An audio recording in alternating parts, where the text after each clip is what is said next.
Hello, my loves. I hope you guys are doing well. Welcome into this reading for the Capricorn solar season. It doesn't matter if you are at the right video right now. You can certainly just watch this introduction, which will tell you which reading is relevant for you, and then you can jump into that reading once you've watched the introduction and received the instructions for how to find which reading is relevant to you. For those who are new, hello and welcome in. It is so wonderful to have you here. Thank you so much for joining me on this journey. It is an absolute pleasure to have you and your vibration here with us. If you want to know how to get the most out of these readings and what it is really that we're doing here on a deeper level, you can check out my How to Get the Most Out of These Readings tutorial video, linked in the description and linked in this video as well. For those who are not new, hello, my friends. Welcome back. It's so lovely to have you here. Thank you for playing this amazing game with me. As you know, I am here on this journey with you, learning alongside you and playing this wonderful game that we're playing with our spiritual support teams as we move forward. So just want to say thank you so much for being here. I really appreciate being able to bond with you in this way and be able to show up and serve you guys in this way as well. Now, if you want to support me and be part of my support system, there's many ways to do that. You can just comment on this video. You can share it with somebody you think it will align with. You can go ahead and like this video. You can also go to devotedandvulnerable.com/services, sign up for a reading with me. I do card readings and I do chart readings. Another way that you can support me is just send me a donation for this reading. I offer these readings free, but some people feel called to offer me a financial contribution based on the advice that they're getting here. So you can do that at paypal.me/devotedvulnerable. Links are in the description. So let's talk about what a solar season is. So a solar season is when the sun, the spotlight of our galaxy, is in one astrological sign for about a month. Now, this month is a little bit different than our calendar months. Usually it's from the 19th to the 22nd of one month into the 19th to the 22nd of another month. The current solar cycle that we're going to be in is going to start on December 21st, and it's going to go until January 20th. So when I talk about this, the month here, the solar season, I'm talking about that time frame between December 21st and January 20th. The solar seasons are an amazing time for us to spotlight one of the archetypes of the zodiac, wherever the sun is currently shining. It helps us to learn about this archetype by focusing on the solar Capricorns for right now, because they're the solar sign in spotlight. So look at people who have birthdays between December 21st and January 20th to learn more about this archetype. Those who are born under the sun in the sign that we're studying are always going to have their radiance, their power, and their gift expressed through the archetype that we're studying. Now we're going to get deeper into understanding where this shows up in our chart and how this influences us on an individual level when we get further on into the readings. But for the introductory video, let's now move into the energy and the archetype of Capricorn. So the first thing that I want to talk about with Capricorn is what's called the modality of Capricorn. It means like how the energy moves and expresses itself. So Capricorn is a cardinal energy. As we're studying the zodiac, we can also learn that the study of the zodiac is the study of the seasons, okay? So all cardinal energies, what that means is in an initiatory energy, it starts something. All cardinal energies start a season, which means that they are the energy that happens at the solstices and the equinoxes. So in the Northern Hemisphere here on December 21st, we're going to have the winter solstice, which starts the season of winter. Capricorn is a cardinal sign, and it represents starting this energy of winter, again, in the Northern Hemisphere. It's opposite in the Southern Hemisphere, but it's still the start of a season. It's still a solstice as well. So we're talking about an energy that starts things, that gets things moving, that brings something new into our experience. Now, the element of the Capricorn is the element of earth. The earthly realm represents our physical world, the material aspect of our lives. So the things that we can touch, the things that are physical in our reality, that is represented by the earth element. And so as we begin to study this Capricorn energy, I encourage you to think about this solar month. What is this initiatory, physical, material vibration and energy? What does it mean to you? Remember, all of these discussions of archetypes and playing with the cards to get guidance for ourselves is really meant to guide us back to our own instinctive knowing that we have already within ourselves. So, what is your own intuitive understanding of what it means to be an earthy energy that gets things started? The archetype of the Capricorn is represented by the sea goat. So you have this image of this goat climbing a mountain and going up through like impassable passes to get to the top of this mountain. That's that achieving energy. That's that initiatory earth. It's really taking one step after another to go and achieve something. It's this sea goat climbing the mountain. But the sea part of it is that the goat can also transform into having a fin, and it can swim into the emotional depths of the ocean. So Capricorn is not just this climbing the mountain archetype, it's also this archetype that can dive deep and swim in the waters.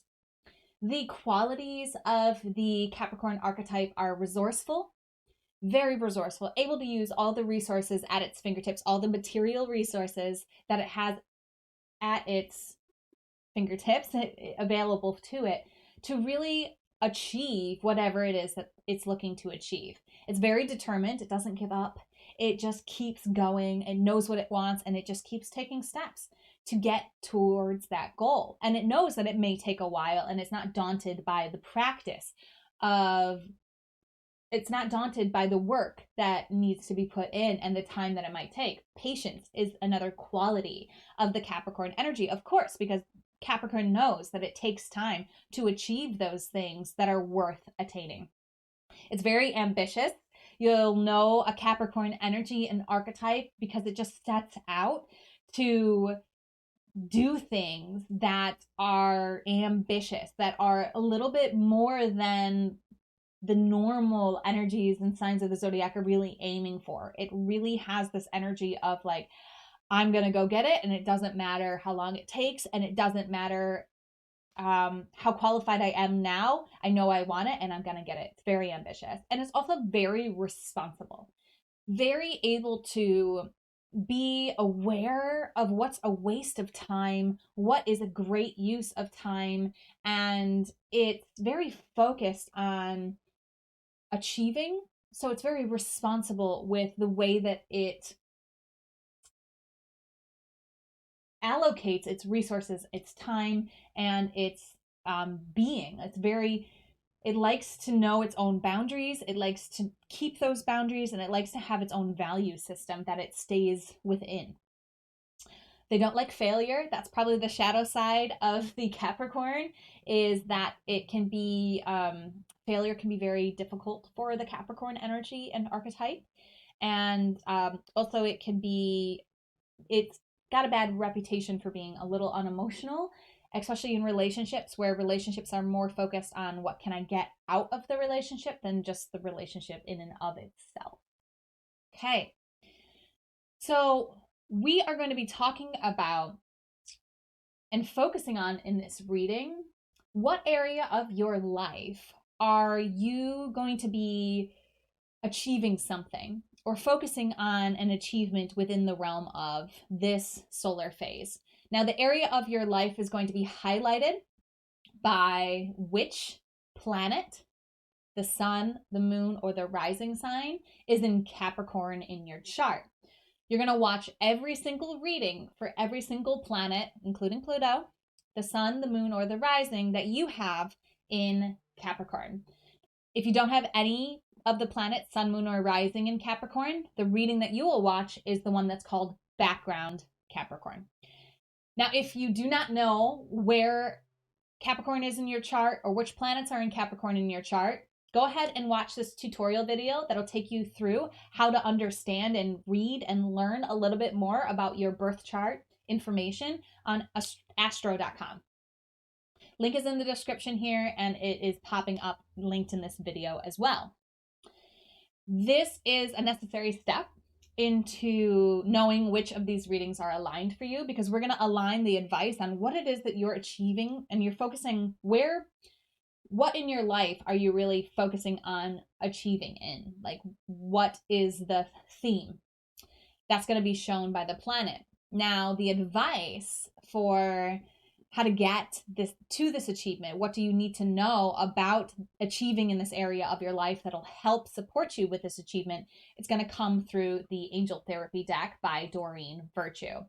This is an amazing deck. It's so supportive. It's so healing. It's so good at calling us out on things that we may or may not be aware of. And it's very gentle, loving, and nurturing. So we're going to be going to this deck for advice. And we're going to be relating that to where in our life this energy shows up.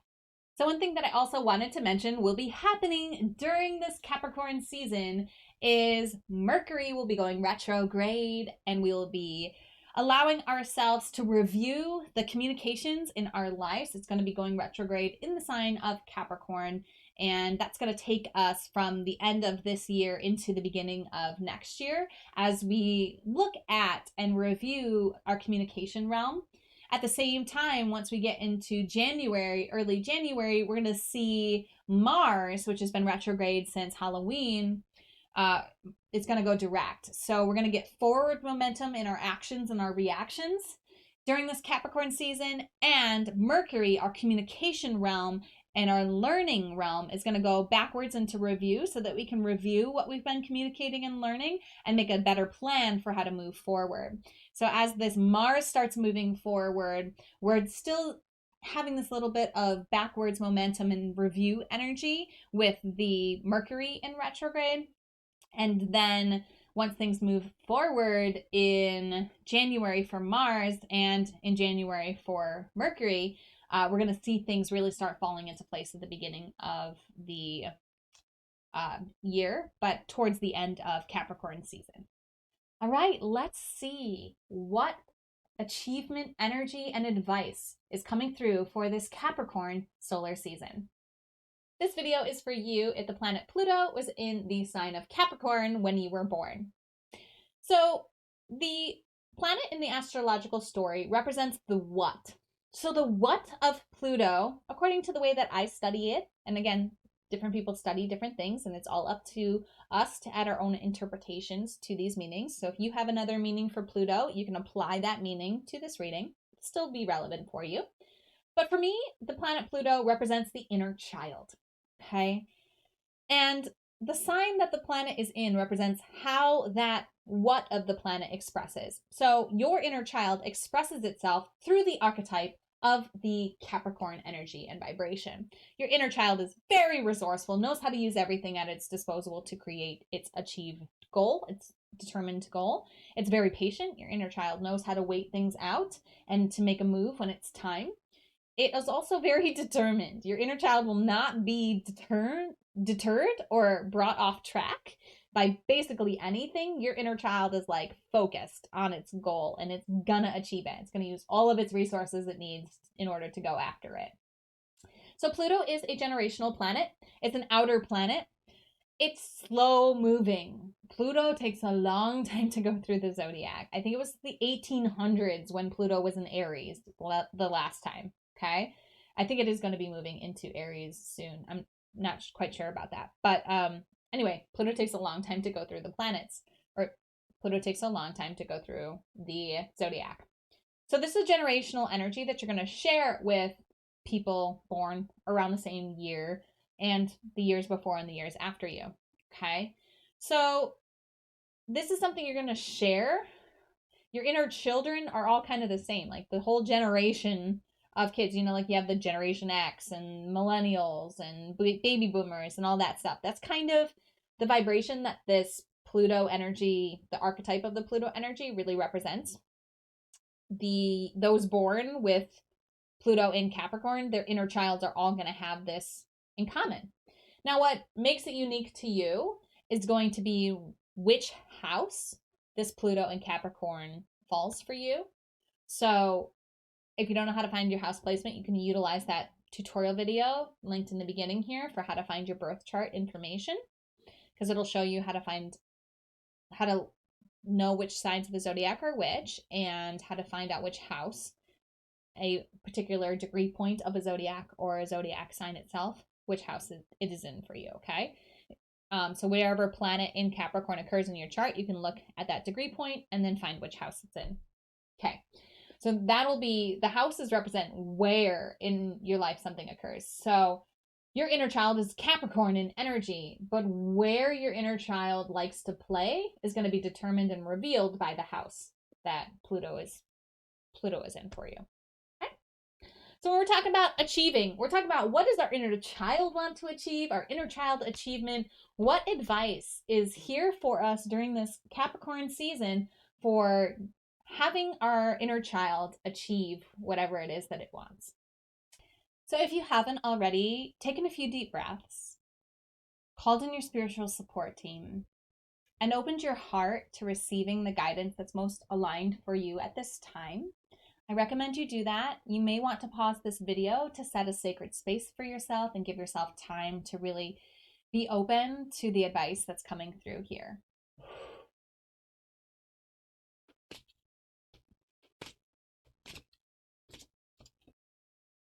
Ooh. The card says, have you asked your angels for help with this? Okay, and angels can mean your support team. If you're not big into the angel vibration and energy, you can still get a lot of value out of this reading. If you didn't watch my How to Get the Most Out of These Readings video, I kind of describe the energy of the support team and how we call that energy in and how we work with that and how we utilize whatever terms and terminologies work best for us within our own understanding when it comes to applying this advice to these cards. So it's, have you asked your support team for help with this? Your support team want to help you with the situation. However, they require your permission before they can intervene in your free will choices. Okay, so question number 1, what does your inner child want? Step 2, have you asked for help from your support team with this inner child desire? Okay. Yes, free will universe means that the spiritual realm, our support team, cannot interfere unless we invite them to, and we have to invite them in to receive their support. So your inner child has to invite in your support team so that you can achieve in this area of your life. Now, there's many ways to ask for support. You can just literally ask out loud. You can write a note. There's something called the God box, where it's just a box that you can put a desire into and then close the lid and forget about it. Another thing that comes along with asking for advice is following the advice and the answers that come through. So it's one thing to ask for help and support. It's another thing to know when you're receiving that help and support and what that help and support is guiding you to do, okay? So when I ask for help with things, I ask for clear signs to come along with those things in order for me to know that this is really an answer, okay? So once you've identified what is it that your inner child needs help from your support team for, then you're going to ask your support team for help and then ask them to show you a sign, show you a number, show you an object, show you a color, show it to you 3 times if you're really skeptical. Come to it and be open to how it comes to you, okay? It may come to you through a dream. It may come to you through a song, a conversation you're having with somebody else. You may hear yourself giving someone else advice and recognize that it's an answer. You may have a judgment about somebody else and then recognize that that judgment itself is the answer that you've been looking for. Like it's like like understanding why you're judging them will help you move through your situation. Okay. Understandings and awarenesses and help comes through so many different ways. It comes through other people. It comes through opportunities that come up in our lives. So really be open this solar phase to how your support team is guiding you. Remember, Capricorn energy is step by step. And one thing that I heard said recently that I love to share, I think it's so brilliant, is that you won't receive the next step until you've taken action on the step that you were given. So like if you got an inspiration to do something, like if you ask for help from the universe and then you know what to do, but you're kind of dragging your feet on doing it, you're not going to get another inspiration. So even if you ask, okay, I'm ready, I promise I'm really ready. If you haven't gone and done that thing that you've already received guidance to do, you're not ready. They know that you're not ready. They're not going to give you the next step because this step is first. Okay? So just be open to what you're being guided to do. Maybe even journal about it every night. Okay? Just check in with your inner child, check in with yourself, and like ask, have I received guidance today? Another thing that I do to engage with my inner child, myself, and my support team is I'll take 3 different colored pens and I'll start to journal. One color is for my now self. One color is for my higher self, my support team, my angels. And the third color is for my inner child. And I just switch between the colors, whichever voice wants to come through, and I just have a dialogue, okay? That may also be a practice that is supportive for you during this solar phase. Okay? Ask for the help, follow the help, and let's see what your inner child wants to achieve. I'm excited for you guys. I love the inner child. I think they're so bright and beautiful and innocent and creative and just so important for us to honor and nurture and continue to develop our own relationships with and let them play in the world a little bit more. So I'm excited for your angels to help you with that, your support team to help you unlock those desires that your inner child has. I am complete. Let me know if you have questions. Let me know how this resonates. And as always, namaste. The universal light within me salutes and honors the universal light within you. Namaste.